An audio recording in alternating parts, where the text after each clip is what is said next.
sunny day, I thought I'd sit in the car and see if the latest addition to the Austin is working okay. So I ended up buying this little lighter socket thing. It's actually a lighter socket, a little digital voltmeter and USB ports, funnily enough. But I wanted something in there that I could attach the battery conditioning charging cable to, and also so I could run my little oxygen sensor, because I'm still having trouble getting the car tuned. It's actually working quite well. So this hooks directly to the battery. The voltmeter does go all the time. There's actually a little fuse here. If I really want to turn the voltmeter off, I can unplug the fuse, but given the car is always on a battery conditioner, it should be fine just running all the time. Even if it isn't on the conditioner, this would take forever to flatten the car battery. So I'm just sort of playing around at the moment. You might be able to see, we've started laying out the garden, so I thought I'd take the opportunity just to make sure our racetrack is still going to work. But also I wanted to get the car warmed up under load to check what's happening with the oxygen sensor. Once the car's warmed up, it's actually not too bad. It just takes a little while to warm up, and until it does, there's quite a lag on the throttle. The other thing I've noticed is the car's developed a squeak, so I'm not sure we'll be able to hear it.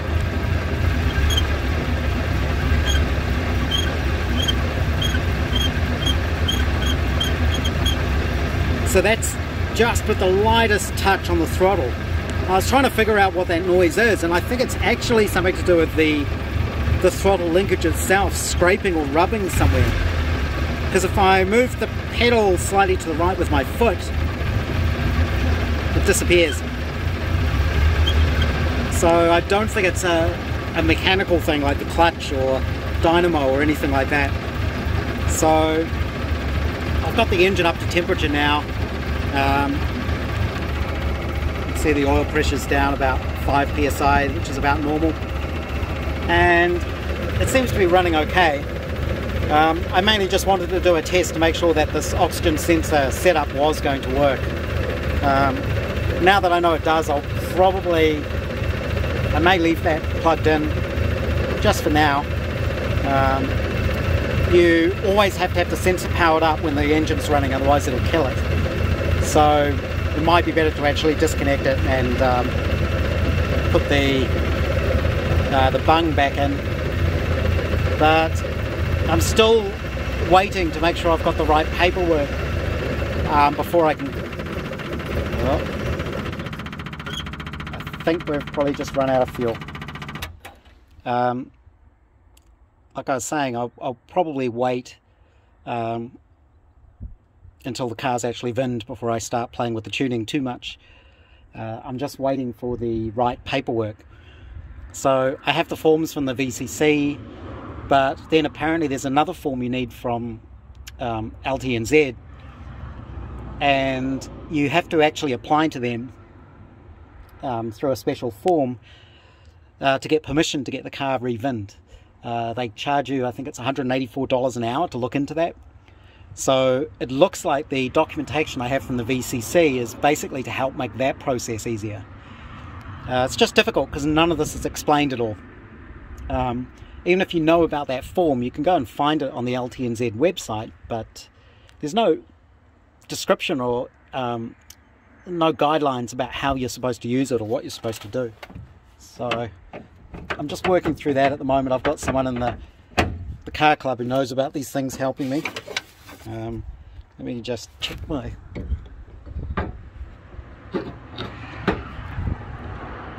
fuel gauge.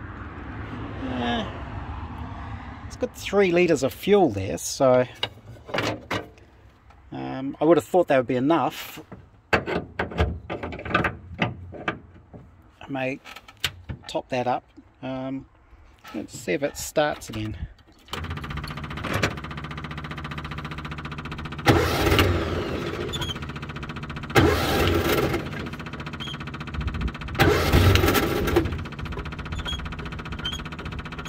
Oh, well, there's my squeak without the engine running, so it's definitely not mechanical. Let's turn this off. Yeah, I think basically the fuel level's a little bit too low just at the moment, which is very good to know, because you'd think a few litres in there should be enough to keep the engine going, although the pickup isn't right on the bottom of the tank. I left it deliberately a little bit high so it doesn't pick up crap, but the car's generally working fairly well. I think our track's fairly well defined now, and should be clearing all the trees and things.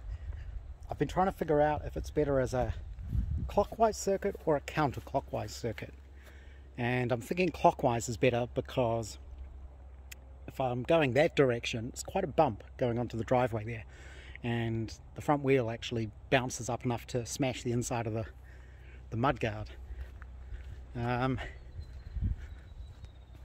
Yeah, I think we've got that fairly well set out. So we're obviously looking at the moment where we're going to plant trees and things. That little bit of fencing there is for grapevine and passion fruit, and most of the rest of the garden will be in the inside here. My girlfriend's just playing around figuring out where the trees are going to go. Either that, or she's trying to kill me by leaving all of these holes in the middle of the lawn that I have to remember not to fall into as I'm walking backwards and forwards between Big Shed and the house and the lab. But it works quite well, the car. It's going nicely. I thought I would give it a brake test. I wanted to give the brakes a good workout, because the car's been sitting so long they've actually started to get a bit of rust inside the drums. I just wanted to clear that out, stop them squeaking. So I did a rather hard stop and discovered a weakness in the car, which is I've actually bent my seat bracket. There's a bar under there. That bar's pretty thin. I think that's only 2mm steel, 1mm steel. It's obviously too thin, so I think I'm going to take that out and replace that with a good piece of thick solid bar. The seat didn't come loose, it just sort of lifted up a little bit, which was interesting. The tuning doesn't seem too bad. I really need to get it on the road to know for sure. The good thing about having the little power socket there now is I'll actually be able to have my laptop in the car and record what's going on. So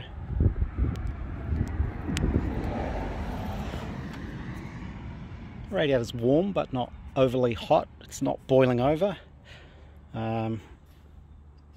Even the starting handle hasn't bounced out of position, so I'm really pleased with that. I think I'll fix the seat now, because then I can weld it up and I can spray paint it while the weather's nice. Charter is actually away at the moment for the next few days, but she doesn't mind me ripping up the lawn like that, hopefully. Looks like it's also self-rust preserving, and it's dropping a fair amount of oil out. I think it's actually coming from the tappet chest cover. It's either from there or the block to crankcase gasket, possibly. I have got a silicone gasket in there, so I wouldn't have expected that to leak. It can always be tricky trying to figure out exactly where the oil is actually leaking from. But yeah, my bet is the cover there. It's not coming out of the breathers as far as I can tell, but that's okay for now. That's something I'll have to fix later. For now, I think I want to get the seat repaired.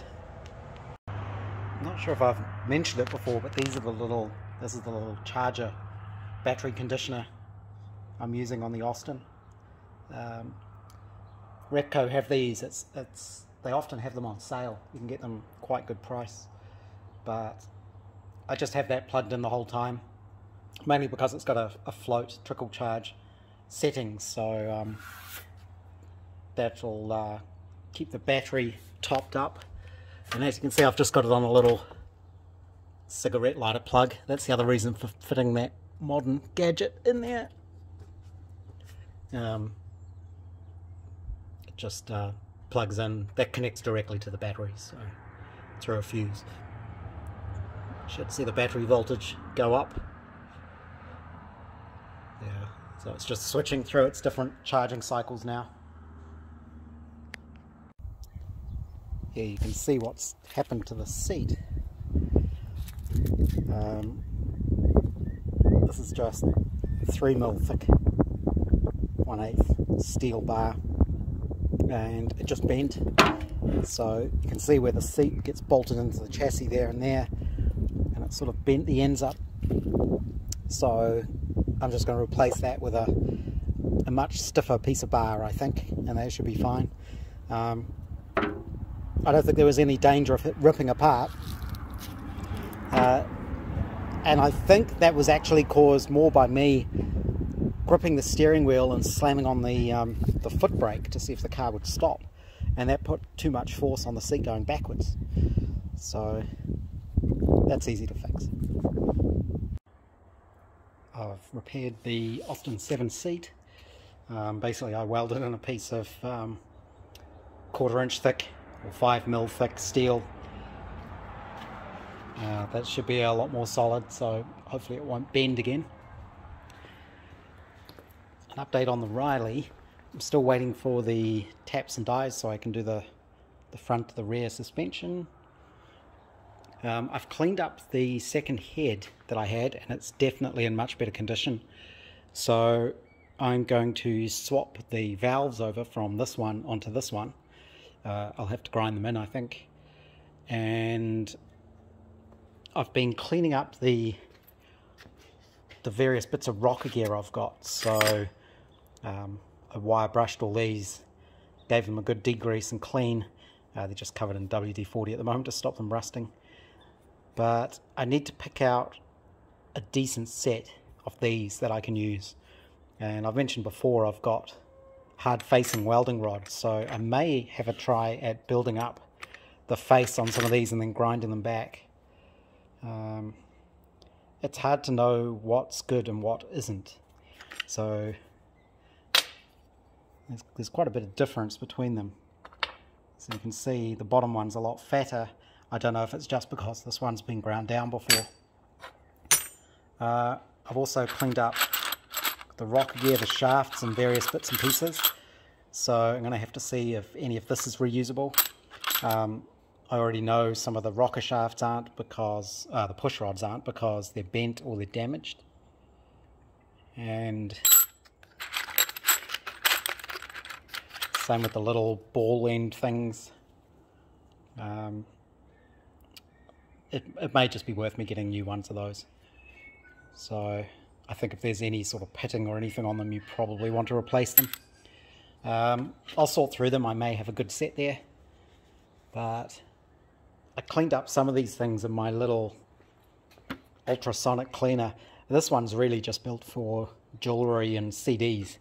I've been saying for a long time I need to invest in a proper, more commercial style stainless steel one. These little ones just die too easily, especially with what I do to them.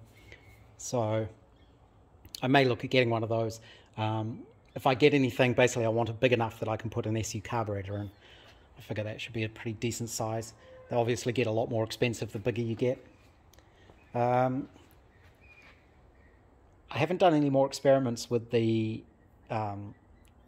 chelation reaction with the EDTA because one of the car stores had a sale on Evaporust, so I was able to get a bottle of that for a good price. So I'm just using that at the moment. I actually soaked the spare head in that for a couple of nights, and that helped get rid of all the rust inside it. It's probably why it's already turned black.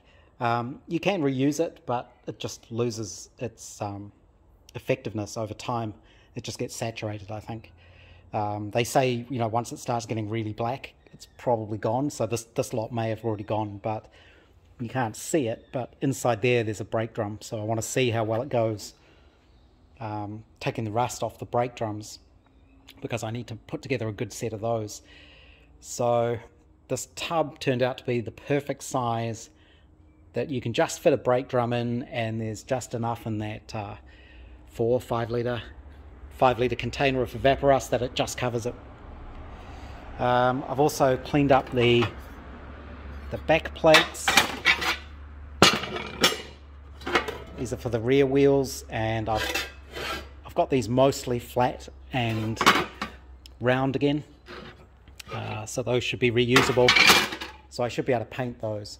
The other thing I got is some phosphoric acid cleaner, so I'll use that as a paint prep. I'll dilute it down a lot, spray it on, and then wipe it off, just to do a final clear of any surface rust. So hopefully that should work well. I think that's it for the cars. Yeah, the Riley, slow progress again. Like I say, if I can figure out a good set of rocker gear, or at least get the valve gear into that head, I should be good to start looking at things again. I also want to put this is the clutch and the flywheel. You can see this has got a little bit of surface rust on it now, so I'll either put this through the Evaporust or clean it with phosphoric acid. I'll give it a light coat of paint just to stop it rusting up, and then should be possible for me to send off the rotating bits to be balanced. I think I can start actually assembling the bottom end of the engine. That would be quite good.